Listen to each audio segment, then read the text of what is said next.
Ladies and saints, today we have Seth here with us, software engineer extraordinaire, aerospace engineer, utter mastermind. I wanted to bring Seth on because there was a time that I had a live session and I was explaining the fraudulent nature of Stephen Bonnell, also known as Destiny the Gamer. And I had showed him basically saying that NFTs were a scam. Then he turns around and starts selling NFTs to his fans, and the true nature of a dishonest person.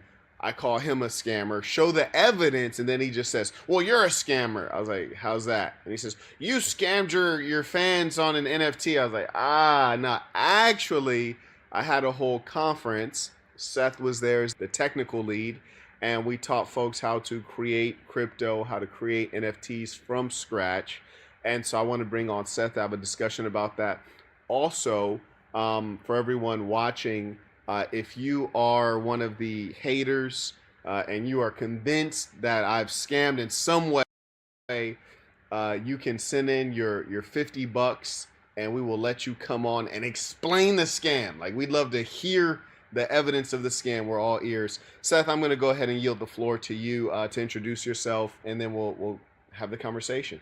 Sure. Hey, I'm Seth. I'm in St. Louis, Missouri. Me and Marquette met in an accelerator for startups in Springfield, Missouri, called the Factory.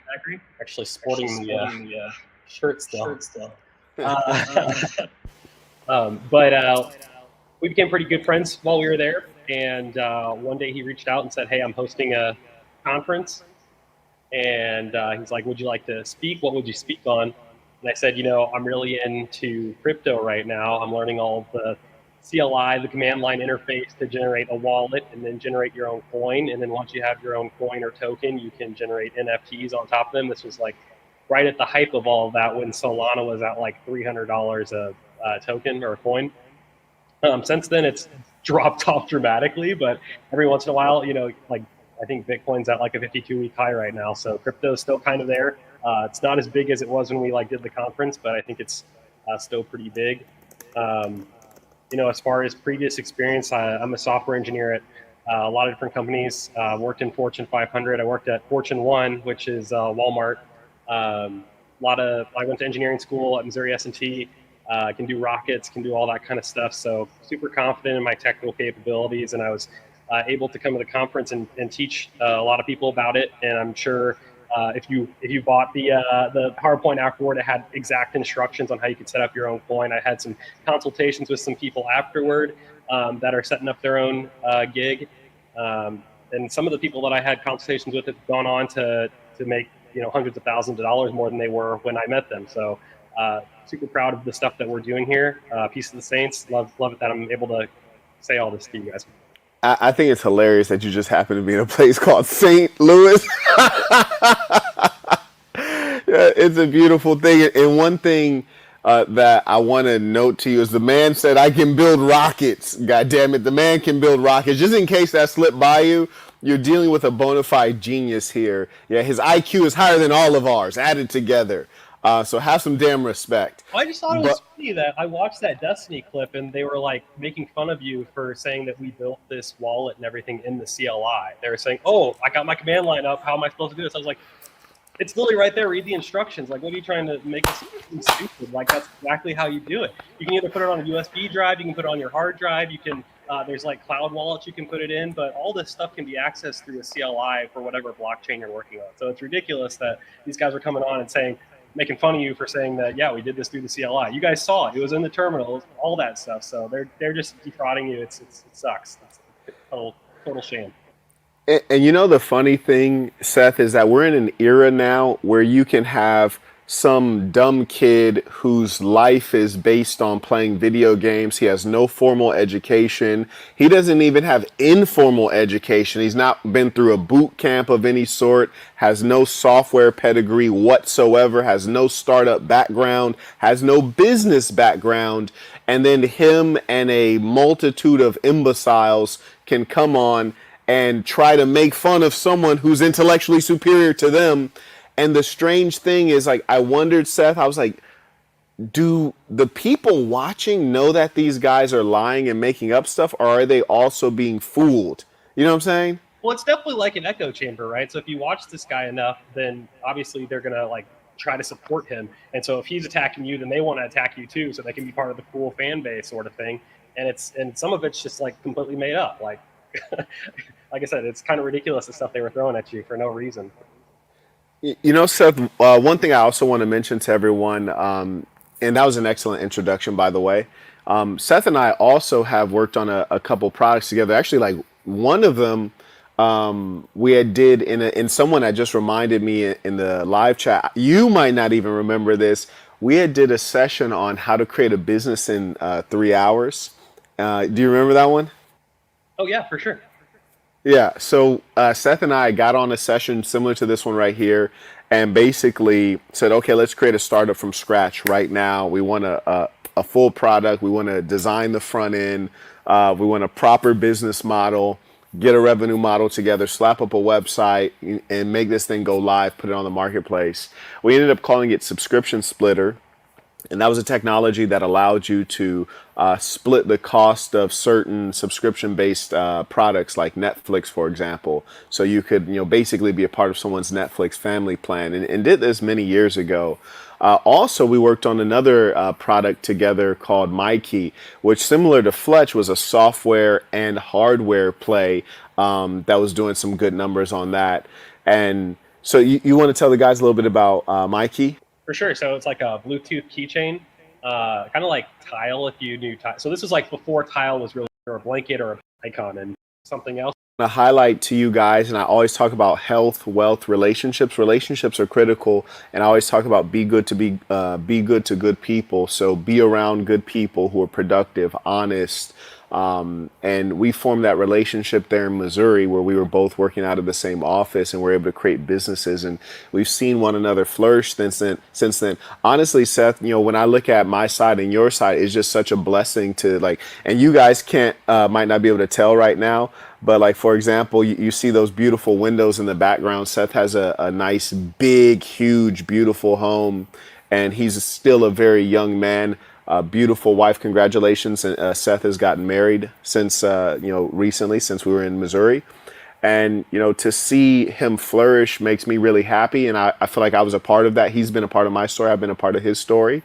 And that's the key to relationships and good people. You're always going to end up going this way. So it's been really cool to work on businesses with Seth, and we've never had any worries or problems because we're both honest people, and you don't have to think a guy like Seth is ever going to cheat you because he doesn't have any need for money. He's doing very well financially, and so a lot of the things we do is it's a labor of love. It's fun. It's like, hey, this is some cool stuff. Let's go ahead and rock out.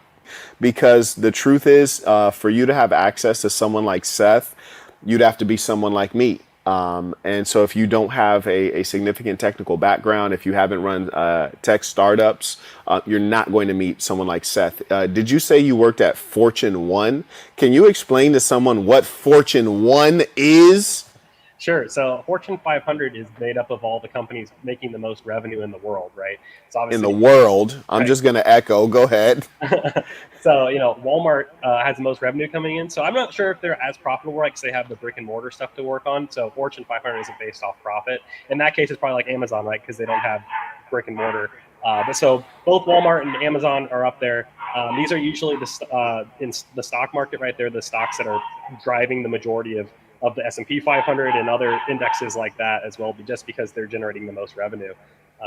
So did I answer your question? Yeah, and I'm just going to re-break it down in layman's terms. Yes, he's saying like the wealthiest corporation on the planet Earth is where he worked. The number one on the entire planet Earth. They don't hire people who are not elite. So will you meet someone like him just walking around or even at your local university? Nah, hell nah. Nah, you're not going to.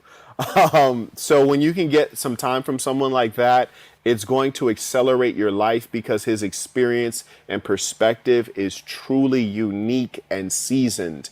And as he said, one of the gentlemen who did a consultation with him is making six figures now, significant six figures. Sometimes people like to use that term. They're talking about entry six figures, like 100K. There's levels to things, right? There's 100K all the way up to 900K if you can do math. So anyways, there's that. We do have the conference, which you can get at thesassin.com/products. I also, Seth, I don't even know if you know this. I have a course, and I'm going to be doing a live session for this one upcoming soon because we just finally made some progress because we were getting jammed up by Amazon Web Services. I have a course called How to Create and Monetize Your Own App. And the reason I did that course, because you've been in the business and we've both had some success and some challenges in the software business. And the revenue model to me is the heart of the challenge. Anyone can build an app, but selling an app is a different story. So for the right, you want to talk about that? Oh, 100%. So that was my biggest problem is I come from this engineering background. I was like, it's always a, if you build it, they will come sort of thing. And it's just false. I had so many people, even after we did our accelerator stuff, like tell me, hey, if you go build this app for me, I'm going to be able to sell it to everyone where it's going to be super big. And so you won't get anything right now, but once we start making money, you'll be in for it.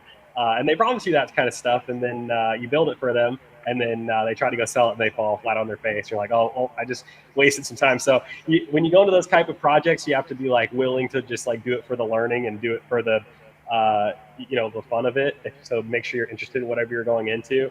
But yeah, it's hard to trust anyone now when they come up and say, I got this great idea, just go build it for me and then I'll sell it. Because, that sometimes you just fall flat on your face. And I think it's important, those marketing skills and stuff they don't teach in tech school. And it's good to all those entrepreneurship. And so the only places you can really get them are from people who are actually doing it, like Marquette. So it's a great person to talk to for that. I appreciate that. And as we've mentioned, Seth and I have done businesses that have done numbers together, right? We went and did MyKey software and hardware, which is more complex because not only are you programming front end, you're programming web application, mobile applications, and you want to be live on Android and iOS. Then you also have to program firmware and the actual hardware device itself. So it's a fairly integrated, sophisticated play. We're plugging into different technologies, Google Maps and all that other good stuff. So it was quite, reasonably technical project. And of course, for a man who, messes around with rockets, that's not an issue. By the way, anytime someone who's in the tech industry comes online and says the following statement, which sounds humble, but is really a hard statement to say confidently, he says, I'm confident in my technical skills. See, you've never been around software.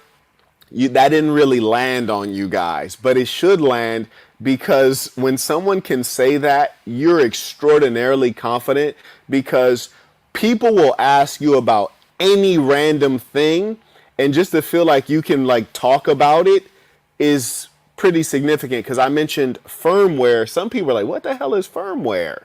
Right? Like, firmware is when you actually have a physical device and it's a software running just on that device such that that device can interact with another piece of software. And then, as he said, he dabbles in the crypto side and the NFT side and generating those things. So and then also rockets as well. So the breadth of technical competence is really extraordinary in one person. A lot of people say that they're full stack and they're not even full stack.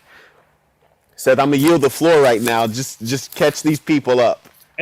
So yeah, I actually get a little upset when like my coworkers and stuff say they're software engineers because an engineer actually has to go to school and take calculus, like multiple levels of calculus, differential equations. They have to take mechanics of materials. So they have to understand. There's a lot of stuff that goes into it, and there's also, just like there is for lawyers, they take the bar exam, right, to get their law license. There's a engineering exam, and there's in that engineering exam you can't get it for software, right? Like that's not even an option because it's not counted as engineering, something that a government body would allow you to go stamp a document and say this is approved by an engineer before you go sort of thing. So just when even for that, like software engineers usually have a degree in computer science, which is completely different category than engineering, right? So an engineer has a lot. In my opinion, engineers are a lot more educated. So when I do interviews for other positions at my company, I'll look for people who have engineering experience because they'll have the math background in addition to the material background, in addition to actually being able to program, rather than just computer science, which is only being able to program, right? So Wow. So are we saying that if you take EECS, that's what we call it at Berkeley, so electrical engineering and computer science, this is a superior preparation to just computer science? agreed. Yes, 100%. Okay.